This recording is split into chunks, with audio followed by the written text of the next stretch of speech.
Juan, ¿qué vas a hacer por tu día de descanso? Acá voy a cocinar acá. ¿Cocinar? Sí, voy ¿Qué a vas a cocinar? Arroz graneado.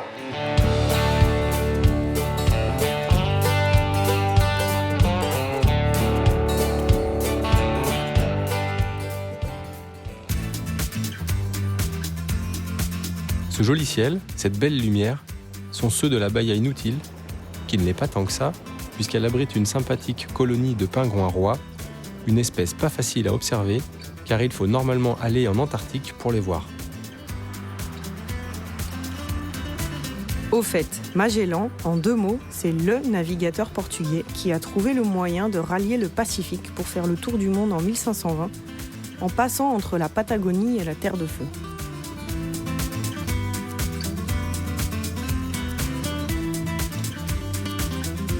Une fois sur la terre ferme, on n'aura pas mis longtemps pour retrouver nos Andes en mettant le cap sur le parc le parc Torres del Paine.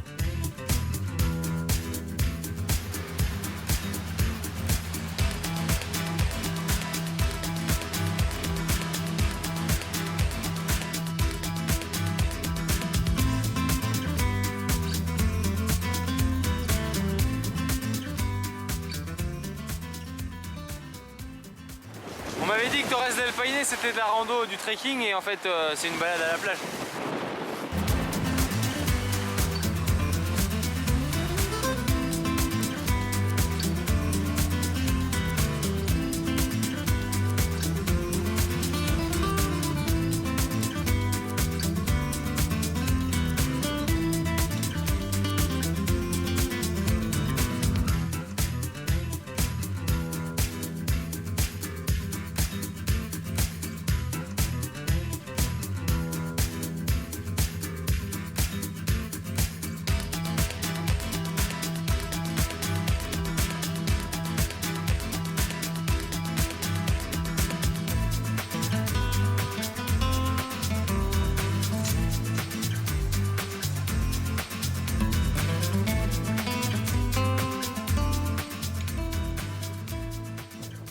Bon, là, vous vous dites, ils nous la font à l'envers, c'est plus la même saison. Ben, en fait, si. C'est juste qu'on a pris une bonne tempête de neige sur la tête entre-temps.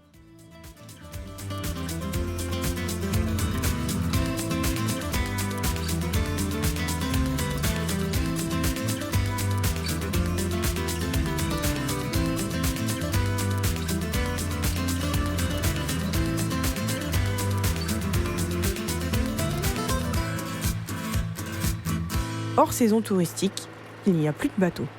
Il a fallu s'improviser bûcheron d'un jour pour pouvoir traverser les lacs qui font la frontière dans un bateau du gouvernement.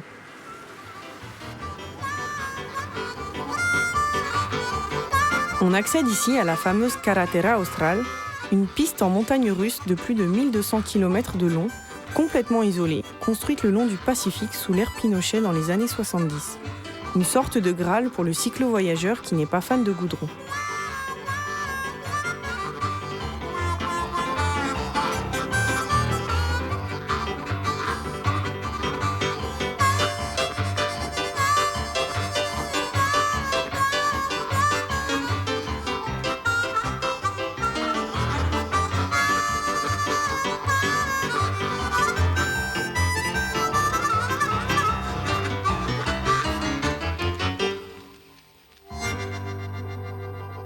Ah oui, on n'a pas fait les présentations.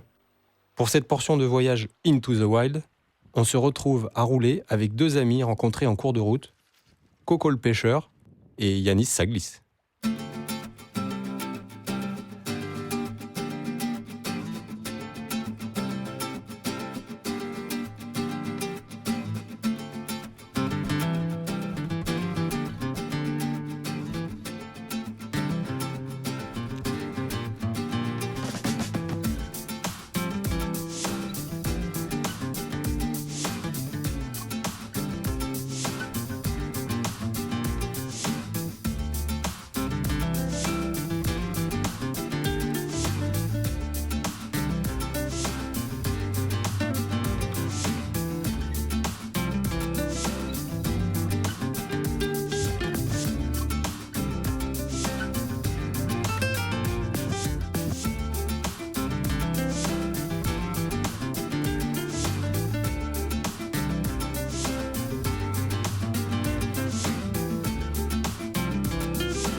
Quelques zigzags andins plus loin, nous avalons l'équivalent du Mont Blanc, depuis la Serena sur la côte pacifique chilienne jusqu'en Argentine, en passant par le Paso del Agua Negra.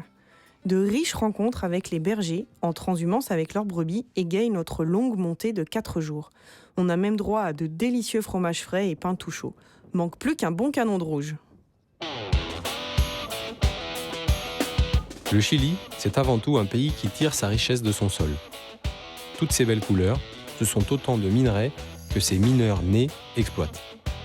Or, argent, cuivre, charbon, fer, lithium font du Chili un fournisseur de première classe pour les pays émergents comme la Chine et le Brésil.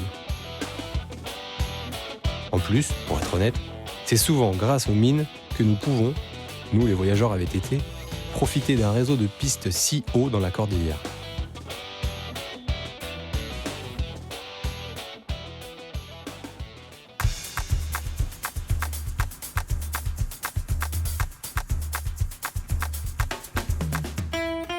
Au nord du Chili, on peut observer un phénomène étonnant que l'on rencontre dans certaines zones volcaniques de la planète. Les geysers du Tatio, situés à 4300 mètres d'altitude, représentent le 3e plus grand champ géothermique du monde et un spectacle magnifique au lever du soleil.